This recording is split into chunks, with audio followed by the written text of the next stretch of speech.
Chers téléspectateurs de Wafrica TV, nous traversons actuellement une grosse affaire, appelons cela comme ça au Cameroun, qui est notamment la disparition, la mort, l'assassinat, comme on peut l'appeler en attendant que les enquêtes nous disent mieux, de Martinez Zogo, le chef de chaîne de Amplitude FM. Bonjour professeur Chanda. Bonjour.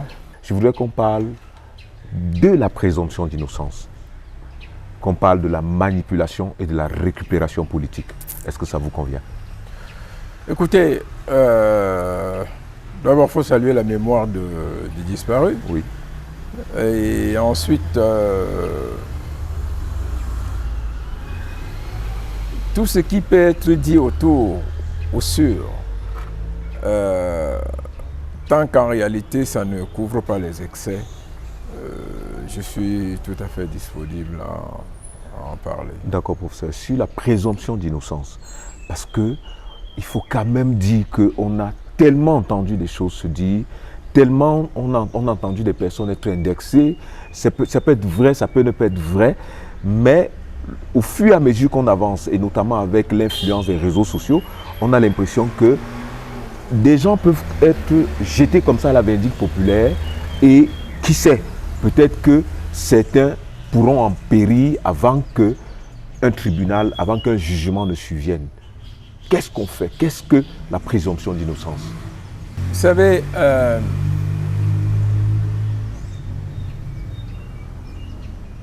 je crois avoir déjà échangé avec vous sur la presse. L'usage qui en est fait. La manière dont elle s'est, je dirais, libérée ou déchaînée chez nous. De temps en temps, il faut faire un tour dans l'histoire pour s'interroger vraiment.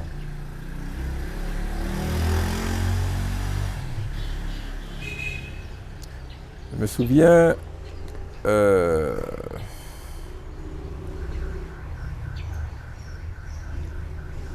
j'étais étudiant en France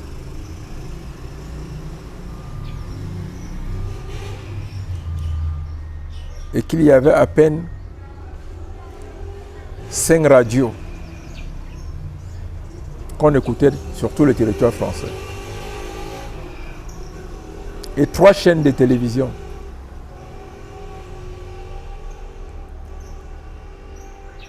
Giscard d'Estaing était président.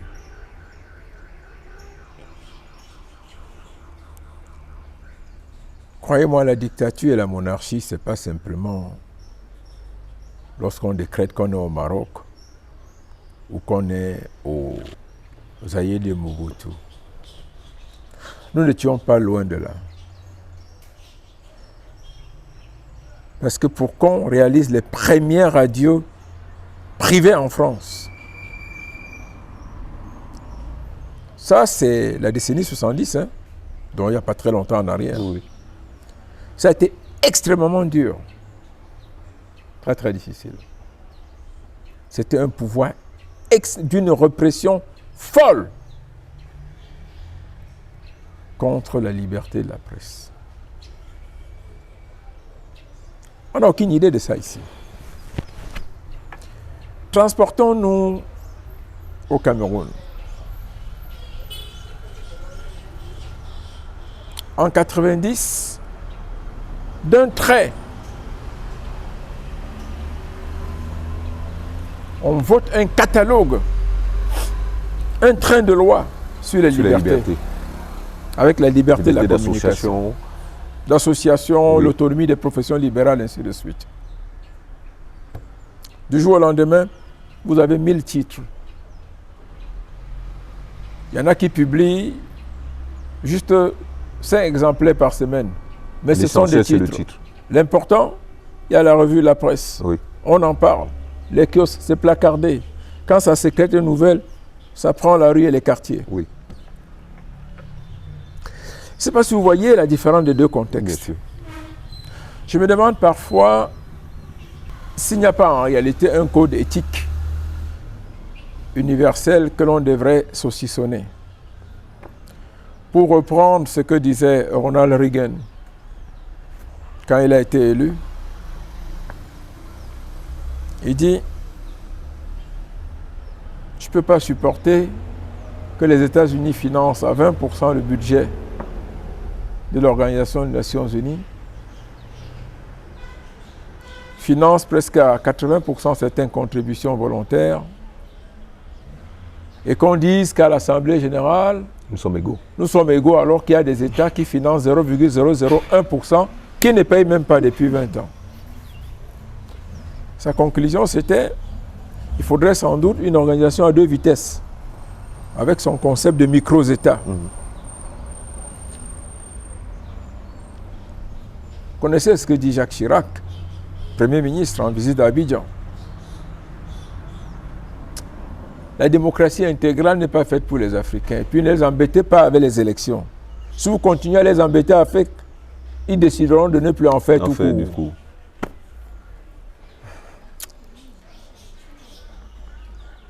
Cette affaire Martinez-Zogo,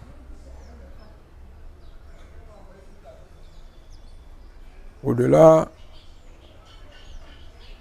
de la sensation criminelle,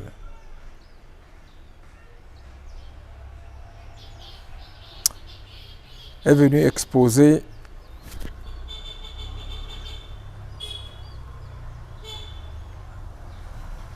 les pires errements de la presse dans notre société. Et sans doute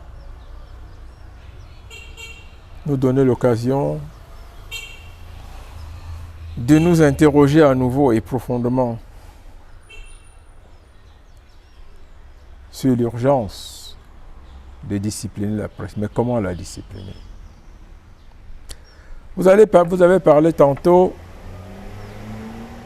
de présomption d'innocence.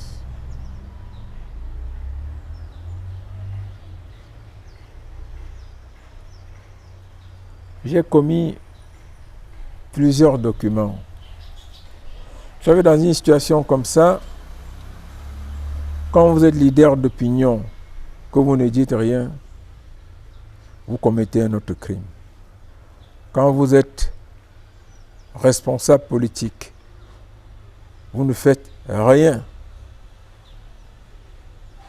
Vous fuyez vos responsabilités. Quand vous êtes citoyen tout court et que vous choisissez le silence absolu, vous jouez des complicités dans un sens ou dans un autre.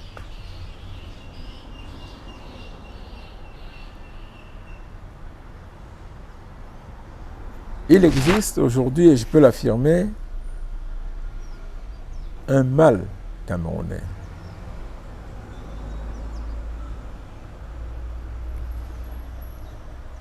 Il faudrait réfléchir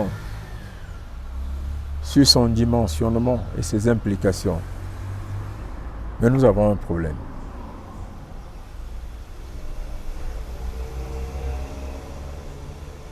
Parce que pendant que certains font vraiment le deuil,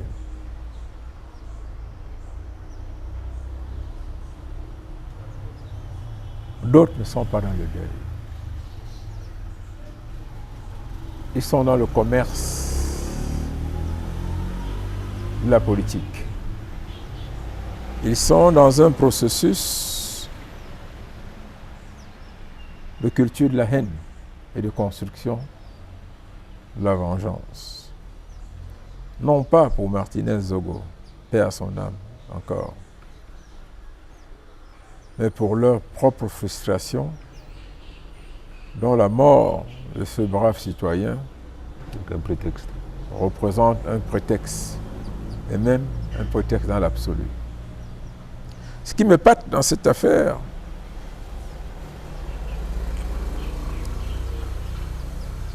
j'ai vu et entendu tellement de personnalités, j'étais en pâture. que j'en arrive à avoir peur de notre société. J'ai entendu beaucoup de choses, la nuit des longs couteaux, j'ai entendu beaucoup de choses. Et le clou a été un journal qui a titré « Des Camerounais, artistes et intellectuels, machin, commettent une tribune dans le monde. » Le monde, c'est quoi? Parce que c'est un journal qui est publié à Paris. Une dizaine d'individus, dont la plupart sont ici, se sont mis en avant dans la presse française pour exprimer leurs humeurs sur ce qui se passe au Cameroun. Ils sont ici. Vous savez, la peur de la décrépitude d'une société repose sur l'émergence des prétendus directeurs de conscience, des consciences.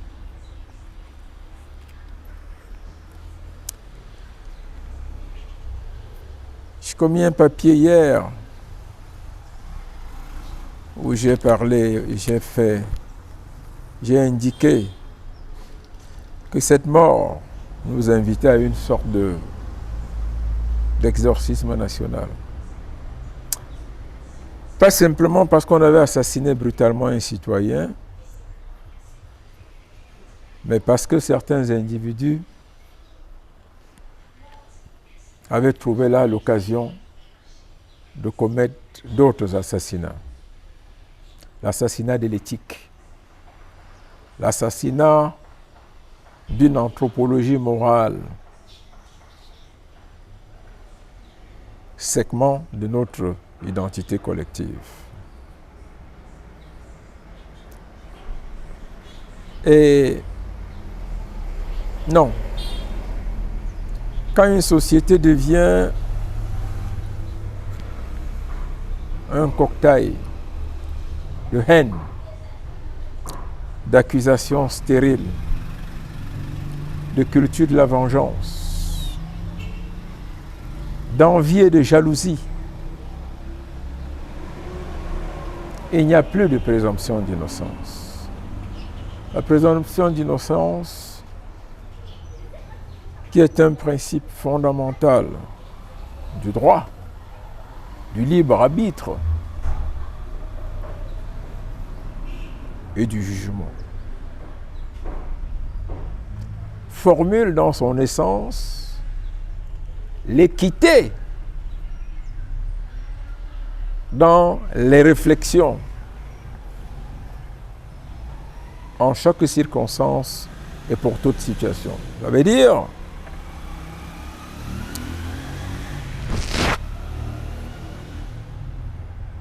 la première approche doit être impartiale, elle doit reposer sur une consécration effective des faits. Il y a eu un assassinat. La deuxième doit être sur les contours, les articulations, la survenance des faits. Enfin, la troisième, les mobiles. Les acteurs, on verra par la suite. Est-ce que dans le contexte de tout ce brouhaha, les gens ont pris la peine de s'asseoir, de s'interroger, de comprendre, de s'instruire dans l'entièreté des exigences dans une telle situation? Je ne crois pas. Vous savez,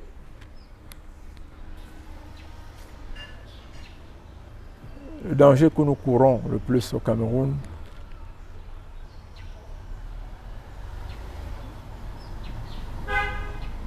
c'est celui de la multiplication des défis à l'éthique et à la morale. générés par des individus qui ont des agendas bizarres. Des individus qui, profitant d'un contexte, peuvent à tout moment allumer des feux.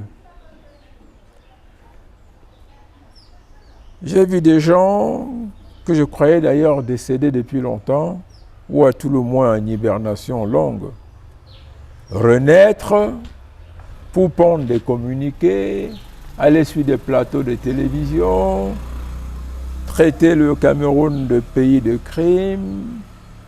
J'ai entendu certains parler des lignes rouges, de crimes de trop. Certains ont parlé de la nuit des longs couteaux, d'un pays devenu invivable, d'un président qui ne gouverne pas. J'ai tout entendu. Vous savez, les auteurs de ces affirmations déliquescentes s'en retournent tranquillement dormir chez eux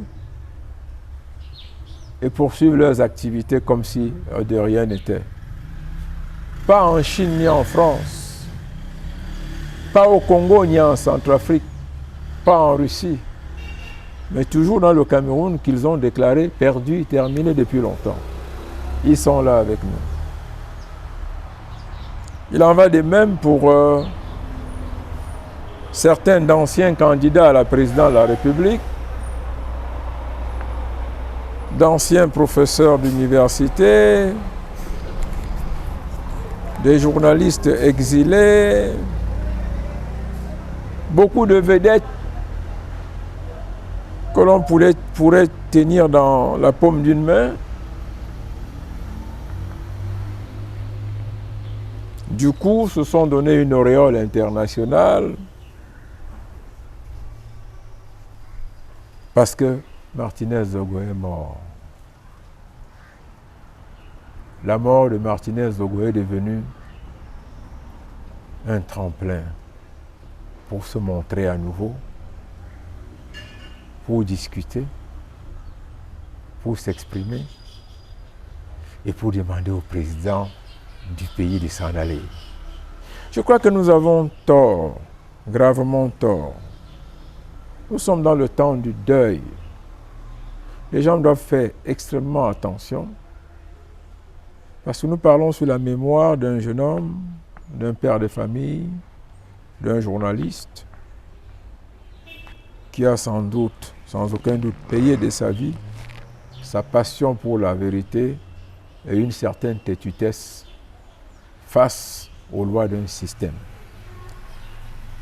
Nous devrions faire beaucoup plus attention. Je crois que le meilleur hommage à rendre à un mort, c'est de ne pas utiliser sa mort comme prétexte pour des intérêts étrangers à sa cause. C'est ce que je peux en dire. J'avais annoncé la présomption d'innocence et la manipulation. Je crois que vous en avez déjà parlé. Mais au fond, pour construire cette société que vous souhaitez, que nous souhaitons tous, peut-être qu'il y a deux choses qu'on pourrait mettre en valeur. Ce serait peut-être la formation, pas seulement des journalistes, mais aussi de toute la société en général, et l'information.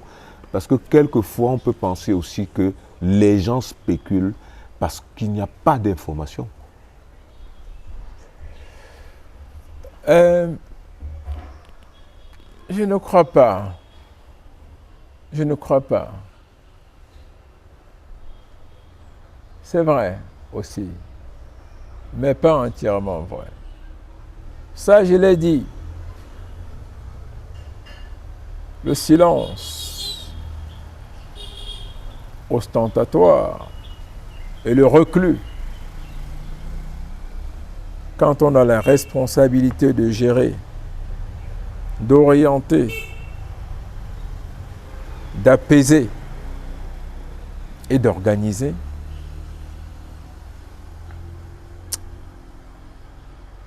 est un danger. Parce qu'il peut constituer un élément de rupture du barrage entre l'intelligence populaire et la barbarie anarchiste. Il ne faut pas jamais que ce barrage soit rompu. Et je crois que le silence peut rompre ce barrage. Ce n'est pas bon. Mais, vous savez, il y a un élément important qu'il faut intégrer.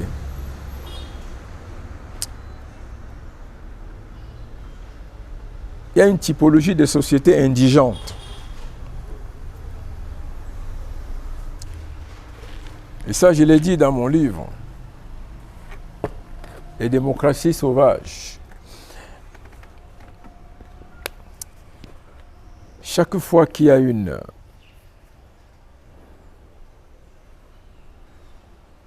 un trop grand sentiment d'inégalité dans la répartition des richesses dans la société, la culture des récriminations, des frustrations, de la haine et des vengeances devient inévitable.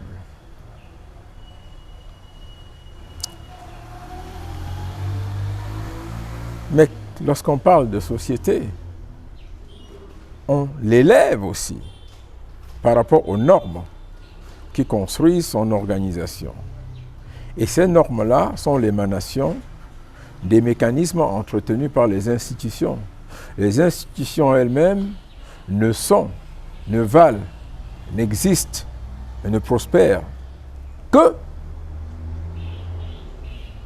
parce qu'elles, en réalité, sont animées par des individus qui recouvrent des titres, assument des fonctions, ainsi de suite. C'est l'échec de ces individus dans leurs responsabilités qui induit la dégradation, la dérive, la défaillance complète qui aboutit à l'exacerbation des haines, des frustrations, ainsi de suite. Pour autant,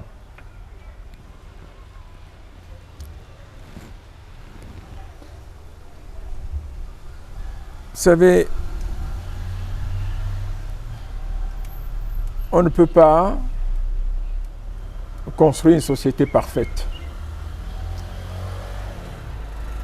On ne peut d'ailleurs avoir nulle part une société parfaite.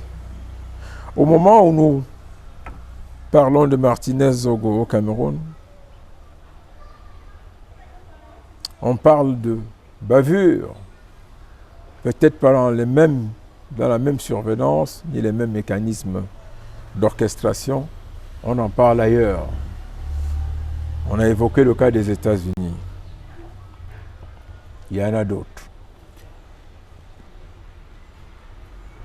Ce qui est important à la fin, c'est d'avoir une capacité de relativisation en fonction des contextes où on se trouve.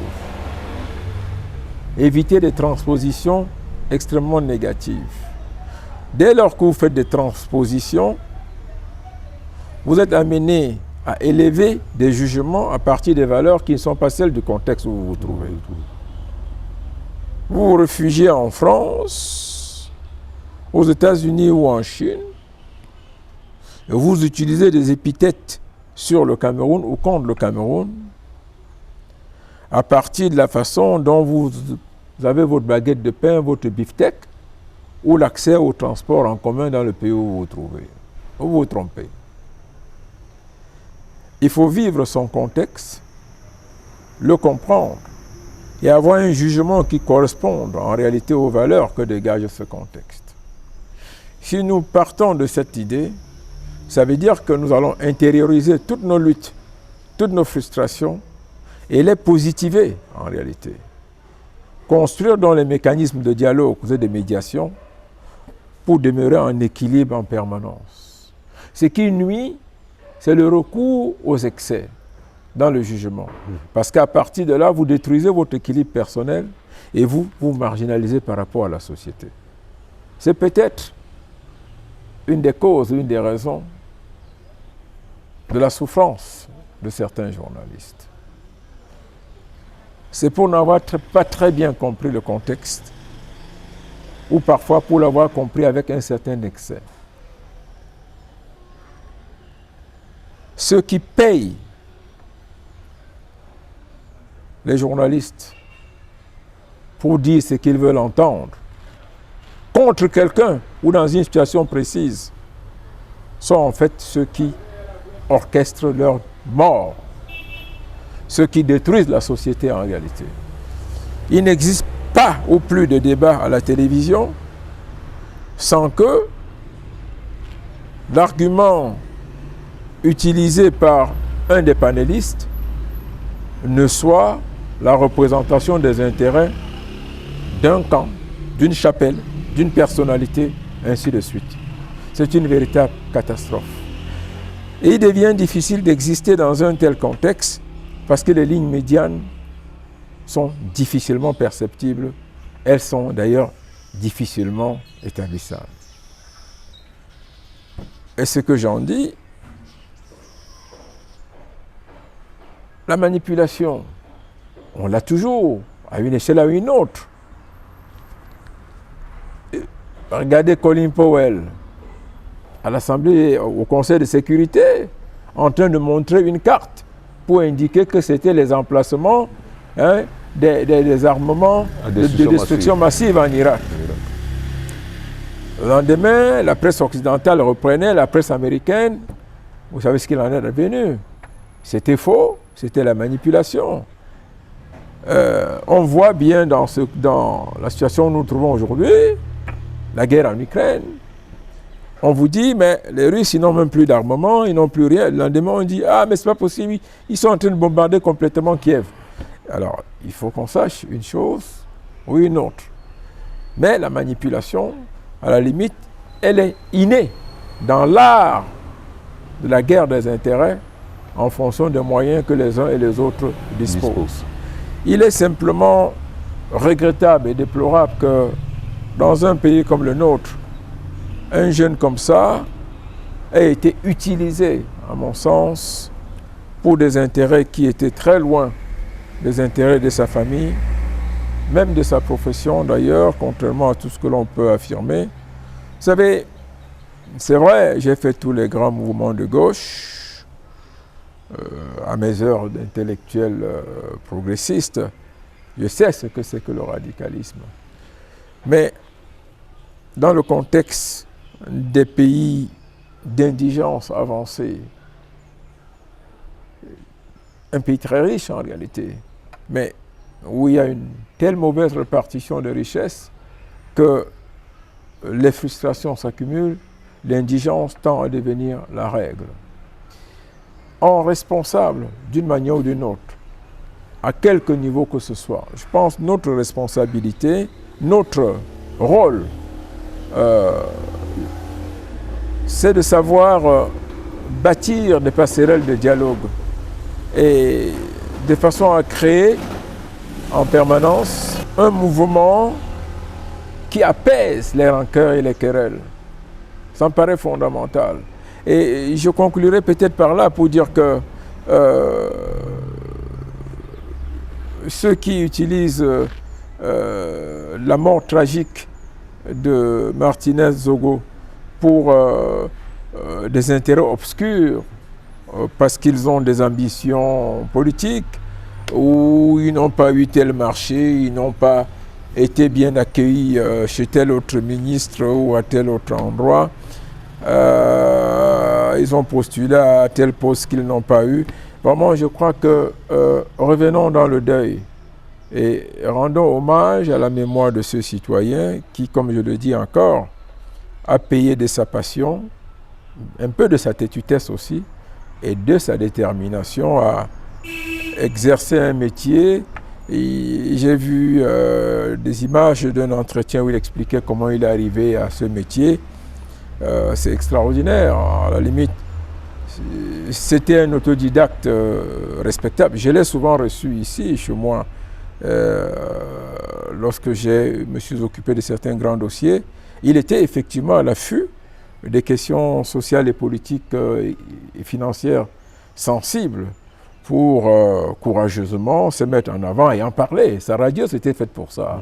Et il avait dédié sa voix à ce genre de choses. Et j'ai beaucoup de respect pour lui. Peut-être que je ne ferai pas autant.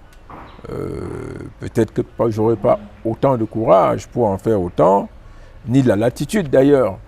Mais je voudrais simplement une fois de plus encore dire que l'on respecte sa mémoire et que l'on n'utilise pas sa mémoire pour engendrer des haines, de nouvelles querelles ou la construction, n'est-ce pas, d'ambitions inavouées. Merci infiniment, professeur Chanda. Je vous en Chers prie. téléspectateurs, l'information et la formation sont forcément la clé. Disons-nous à très bientôt sur Africa TV.